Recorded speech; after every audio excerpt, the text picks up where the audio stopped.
To the point Pak Jokowi, bagaimana penilaian Bapak atas kinerja Menteri Kesehatan, Pak Terawan?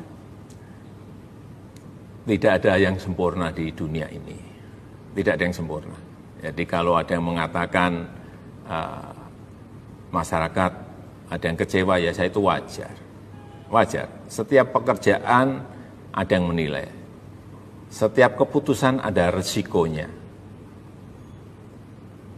Masyarakat bahkan sampai sejauh, walaupun ini hak prerogatif Bapak Presiden yang memilih pembantunya, tapi sampai sejauh ada yang menilai harus mundur karena kinerjanya jauh dari memuaskan. Penilaian berbeda-beda, yang saya ingin tanyakan penilaian Bapak Presiden atas anak buahnya. Yang ditangani oleh Menteri Kesehatan itu kan juga bukan hanya urusan COVID. Ada juga yang lain, misalnya demam berdarah yang juga baru ramai di beberapa provinsi.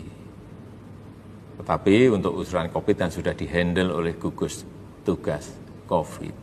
Dan saya melihat Dr. Terawan sudah bekerja sangat keras. Apakah budget negara, anggaran negara kita cukup untuk menjamin kebutuhan hidup penduduk, Pak Jokowi? Karena kemudian ada yang menilai kebijakan yang diambil yaitu PSBB itu karena tidak mengharuskan pemerintah menjamin kehidupan rakyat. Jadi karantina wilayah yang sifatnya gratisan dari pemerintah. Bagaimana Bapak? Karantina wilayah itu kan sama dengan lockdown. Artinya apa? Masyarakat harus hanya di rumah. Bus berhenti, nggak boleh keluar. Taksi berhenti, ojek berhenti, pesawat berhenti, kereta api berhenti, MRT berhenti, KRL semuanya berhenti. Hanya di rumah. Untuk Jakarta saja pernah kami hitung-hitungan, per hari membutuhkan 550 miliar. Hanya Jakarta saja. Untuk menjamin kehidupan seluruh penduduk kalau karantina. Dan kita tidak. Kalau Jabodetabek 3 kali lipat, itu per hari. Jadi ya karena pertimbangan budget negara yang tidak mencukupi untuk menjamin, karenanya pilihan itu tidak diambil pemerintah, Bapak? Bukan karena masalah budget. Kita kan juga belajar dari negara-negara lain.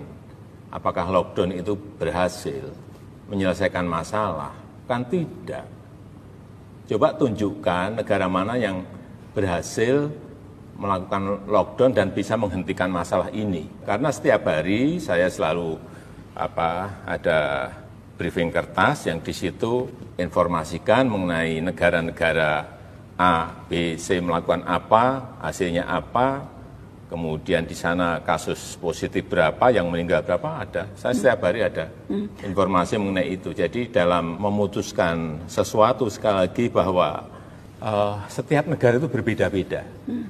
Tapi bahwa karena karakternya berbeda-beda, tingkat kesejahteraan berbeda, tingkat pendidikan berbeda, tingkat kedisiplinan berbeda, geografis berbeda, kemampuan fiskal juga berbeda. Jadi nggak bisa kita suruh niru-niru negara lain. Dan sampai saat ini saya melihat tidak ada formula yang pasti yang bisa menyelesaikan masalah COVID-19 ini. Saya mau kasih satu contoh lagi Bapak soal KRL. Karena belum lama Kepala Daerah Jabodetabek mengirimkan surat kompak meminta agar KRL dihentikan operasionalnya sampai tanggal 28 April. Karena dalam praktek ya masih terjadi penumpukan penumpang sehingga protokol kesehatan itu sulit untuk bisa dijaga. Tetapi kemudian Kementerian Perhubungan menolak permintaan itu. Apakah memang Bapak Presiden menyetujui keputusan ini dan apakah memang itu Bapak lihat sudah mempertimbangkan faktor kesehatan seperti yang tadi Bapak katakan merupakan pertimbangan utama Bapak Presiden? Kalau daerah-daerah mau mempersiapkan dan mau menanggung dari keputusan yang diminta itu akan kita berikan. Artinya pekerja harian yang naik KRL, buruh-buruh harian yang naik KRL, pedagang-pedagang asongan yang mendapatkan nafkah dari naik KRL, karena naik KRL itu sangat murah sekali. Itu ditanggung oleh mereka, dijamin oleh mereka dengan bantuan sosial yang baik, saya hentikan. Tapi tanggung jawab itu ada di pemerintah daerah? Ya. Karena kan mereka meminta, mestinya tidak hanya meminta, menyiapkan juga bantalan sosial, safety net, jaring pengaman sosialnya disiapkan dulu. Jangan hanya meminta, dihentikan, kemudian ya sudah masyarakat dibiarkan cari sendiri-sendiri. Nggak bisa seperti itu yang saya nggak bisa. Tumpang tindihnya kebijakan antar lembaga atau antar pemerintah pusat dan pemerintah daerah. Soal ego sektoral, Pak, yang bahkan diakui oleh Ketua Gugus Tugas, Pak Doni Monardo. Ego sektoral yang menyulitkan wewenang yang diberikan padahal sudah besar lewat Kepres yang Bapak terbitkan, tetapi dalam prakteknya di lapangan tumpang tindih dan tidak efektif, Bapak Presiden. Ya, tidak ada hal yang sempurna. Saya kira yang selalu saya evaluasi, mana yang kurang, saya perintahkan untuk segera diperbaiki, plus minusnya mana yang baik, itu yang kita pakai. Tetapi sekali lagi bahwa pemerintah tidak bisa bekerja sendirian, pemerintah pusat tidak bisa bekerja sendirian, kementerian tidak bisa bekerja sendirian, harus melibatkan pemerintah daerah, provinsi, kabupaten, kota, sampai ke tingkat desa, RT, RW, dan seluruh masyarakat. Ini harus terlibat semuanya, ini pekerjaan besar. Ya. Tidak mungkin pemerintah bekerja sendirian, nggak mungkin. Karenanya sangat penting koordinasi dan saling memastikan efektivitas kebijakan-kebijakan yang sudah dikeluarkan Bapak Presiden. Saya ingin minta tanggapan Bapak soal yang sempat ramai, Pak. Perbedaan Permenkes, Pergub DKI, ojek online tidak boleh bawa penumpang, hanya boleh bawa barang. Tapi kemudian keluar peraturan Kementerian Perhubungan, boleh bawa penumpang. Sempat simpang siur soal hari ini. Apakah Bapak Presiden sempat juga mengamati atau bahkan mungkin menegur? Memang saya undang, Menteri saya undang dan disampaikan bahwa kenapa dibolehkan dari Kementerian Perhubungan. Karena jangan sampai ini menimbulkan masalah baru, persoalan baru. Menteri menyampaikan pada saya, tidak dilarang pun mereka sudah nggak ada penumpang, Pak. Jadi kalau dilarang nanti malah menjadi masalah yang baru. Tapi aturan itu harusnya memang yang benar, satu garis sama semuanya. Tapi ini ada yang melihat dari sisi sosial ekonomi, ada yang melihatnya dari sisi kesehatan. Yang ini memang perlu disinkronkan. Karena data dari Kemenhub sudah hampir 1 juta orang curi start mudik. Sudah 900.000 orang yang sudah mudik dan yang sudah tersebar ke berbagai daerah. Apakah berarti ini memang keputusan melarang itu yang baru akan dikeluarkan melihat situasi, tapi faktanya sudah terjadi penyebaran orang di daerah, Bapak? Kalau itu bukan mudik, itu namanya pulang kampung. Memang bekerja di Jabodetabek, di sini sudah tidak ada pekerjaan, ya mereka pulang karena anak istrinya ada di kampung. Ya apa bedanya pulang. Bapak pulang kampung dan mudik? Ya kalau mudik itu di hari lebarannya, beda. Hanya perbedaan untuk masalah merayakan waktu, Idul Bapak. Fitri, untuk merayakan Idul Fitri kalau yang naik pulang kampung itu ya bekerja di Jakarta, tetapi anak istrinya ada di kampung. Tapi itu kan hanya perbedaan timing, Bapak Presiden. Tapi aktivitasnya sama. Mereka pulang dan kemungkinan membawa virus ke rumah itu juga sama. Coba dilihat juga di lapangan. Ini lapangan yang kita lihat di Jakarta. Mereka menyewa ruang 3x3 atau 3x4. Isinya 8 orang, 9 orang. Mereka di sini tidak bekerja. Lebih berbahaya mana?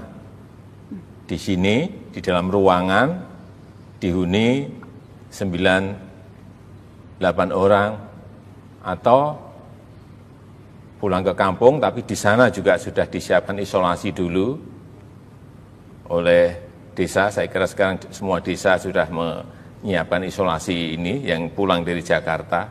Lebih bahaya mana? Saya kira kita harus melihat lebih detail lapangannya, harus lebih detail angka-angkanya.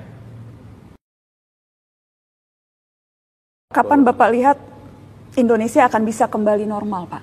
Apakah sudah ada skenario yang disiapkan, prediksi kapan kita bisa kembali normal, dan apa yang perlu kita lakukan untuk memastikan itu terjadi lebih cepat? Mbak Nona, setiap hari masuk ke saya hitungan-hitungan kapan puncaknya dan kapan akan turun. Dengan hitung-hitungan dengan model hitungan matematis yang berbeda-beda. Ada yang menyampaikan di situ minggu kedua April sudah puncak kemudian akan turun. Ada yang menyampaikan minggu terakhir April, ada yang mengatakan awal Mei, ada yang mengatakan pertengahan Mei, ada yang mengatakan akhir Mei, ada yang mengatakan Juni. Berbeda-beda semua karena sekali lagi virus corona ini barang baru, COVID-19 ini barang baru yang hitungannya menurut saya bisa dihitung dengan cara yang berbeda-beda, dengan hasil yang berbeda-beda. Kalau ditanya ke saya, ya saya ingin optimis. Saya ingin optimis Juli sudah masuk pada posisi ringan. Juli masuk posisi ringan. Iya. Sehingga puncaknya kita harapkan pada bulan Mei itu sudah betul-betul pada posisi puncak, kemudian turun, landai. Tetapi dengan catatan, masyarakat memiliki kedisiplinan yang kuat. Itu kuncinya di situ. Yang jelas Bapak, pandemi ini ujian berat untuk semua kita. Boleh saya meminta pesan Bapak Presiden terakhir supaya kita bisa lulus semua Pak ujian berat ini? Disiplin yang kuat. Disiplin yang kuat. Jadi kalau berulang-ulang saya sampaikan, cuci tangan, pakai masker, jaga jarak dalam berinteraksi dan berhubungan, serta jauhi kerumunan. Ini penting. Dengan disiplin yang kuat, tadi yang kita inginkan tadi, insya Allah akan bisa kita lalui pandemi ini. Amin, insya Allah. Salah satu program pemerintah yang juga mendapat sorotan termasuk kritikan Pak, itu soal kartu prakerja. Yang di dalamnya terdapat komponen pelatihan. Nominalnya 1 juta, totalnya 5,6 triliun. Pelatihan yang kemudian dinilai tidak sesuai dengan timingnya saat ini. Karena yang dibutuhkan masyarakat itu langsung berupa uang tunai untuk menyambung hidup, bukan ikut pelatihan untuk memperbaiki CV. Sementara pekerjaannya saja belum tentu ada dan tersedia. Apa tanggapan Bapak soal kritikan-kritikan ini? Iya betul. Jadi memang awal itu kartu prakerja itu memang disiapkan untuk pelatihan. Kita memang sudah menyiapkan saat itu, sejak Oktober kita sudah mendesain agar kartu prakerja nanti bisa dipakai untuk training, untuk pelatihan mengenai teknisi coding, teknisi programming, untuk pelatihan barista, pelatihan chef. Tapi ada kondisi yang berbeda sekarang ini, yang extraordinary, ada COVID, sehingga dalam waktu hanya 1,5 bulan ini desainnya dibelokkan, dirubah total. Karena nggak mungkin kita ketemu untuk melakukan pelatihan, barista kan harus ketemu, melatihnya harus ketemu, chef juga harus ketemu. Offline nggak mungkin. Nah ini dirubah ke online dalam waktu yang sangat cepat. Tetapi ini sudah bukan murni training atau murni pelatihan, tetapi ini sudah semi bansos. Idi Pak, angka kematian yang disampaikan pemerintah saat ini belum menggambarkan kondisi real kasus corona di Indonesia. Sesungguhnya menurut Idi lebih dari 1.000 orang. Jadi pernyataan ini keluar setelah perintah Bapak untuk membuka supaya lebih transparan. Tapi masih terjadi kesalahpahaman atau kesimpang siuran informasi seperti ini. Ya sebetulnya itu mudah. Sekali lagi, data yang kita peroleh itu kan dari daerah. Dari kabupaten, kota, dan provinsi. Kalau memang ada yang memiliki data itu, sampaikan aja ke gugus tugas, sampaikan aja ke Menkes data yang 1.000 itu ada di mana, terkena COVID atau tidak. Ya karena sekarang ini, sakit apapun yang ada di rumah sakit, kalau gejalanya itu gejala demam, gejala panas, gejala batuk, pasti protokol kesehatannya akan membungkus yang meninggal itu dengan SOP COVID. Jadi kalau memang itu ada data, disampaikan saja. Apa sih sulitnya? Tapi tidak disampaikan ke publik dan justru memperkeruh. Saya kira tidak seperti itu. Posisi sekarang ini bukan posisi yang mudah. Jangan memperkeruh suasana dengan hal-hal yang sebetulnya mudah untuk disampaikan aja datanya sudah. Kalau datanya itu benar ya, pasti di kementerian, di gugus tugas akan memasukkan itu dalam konsolidasi data yang ada. Soal transparansi data. Berkali-kali saya ingat Bapak menyampaikan soal transparansi data. Suatu hal yang memang dinilai sejumlah kalangan, pemerintah ini tidak terbuka terkait data-data COVID-19. Dan itu yang menyulitkan. Saya menyampaikan itu karena di luar saya mendengar bahwa ucapan-ucapan bahwa pemerintah ini tidak terbuka. Tetapi kalau saya lihat yang tidak terbuka di sebelah mana?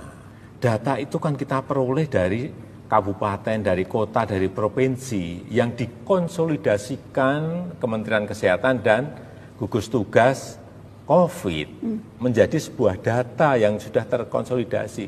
Kalau pengen melihat langsung, lihat aja di daerah. Daerah-daerah kan sekarang ada, misalnya daerah a.covid.go.id, b.corona.go.id, mereka punya semua. Kok apa yang tidak terbuka, apa yang tidak transparan? Saya kadang-kadang nggak ngerti. Kita ingat Bapak pertengahan bulan lalu sempat mengatakan tidak semua informasi memang bisa disampaikan ke publik agar tidak menimbulkan kepanikan. Tapi kemudian minggu lalu Bapak memerintahkan untuk membuka semua data yang diperlukan ke publik. Jadi apa yang berubah? Mengapa sebelumnya Bapak mengatakan tidak perlu semua dibuka ke publik supaya tidak panik, tapi kemudian sekarang menyadari bahwa penting untuk membuka itu ke publik? Enggak, itu saya sampaikan awal-awal. Awal-awal saat ditemukan pasien 0102. Saya menyampaikan agar hati-hati menyampaikan informasi-informasi ke lapangan agar tidak membuat masyarakat itu panik. Karena kalau panik, sistem kesehatan nasional kita nggak akan mampu menangani ini. Kalau Bapak Presiden selama ini melihat pandemi ini dari sudut pandang yang mana Bapak? Apakah memang aspek ekonomi yang lebih diprioritaskan atau aspek kesehatan masyarakat? Saya kira yang diutamakan, sekali lagi di awal kan sudah saya sampaikan, COVID ini adalah virus yang sangat berbahaya. Sehingga yang didahulukan, yang diutamakan tetap kesehatan.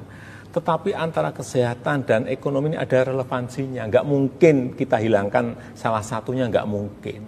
Hanya yang didahulukan yang mana. Yang mana Bapak? Ya tadi sudah saya sampaikan sejak awal, virus ini berbahaya. Oleh sebab itu kesehatan adalah yang diutamakan. Tetapi ini berhubungan.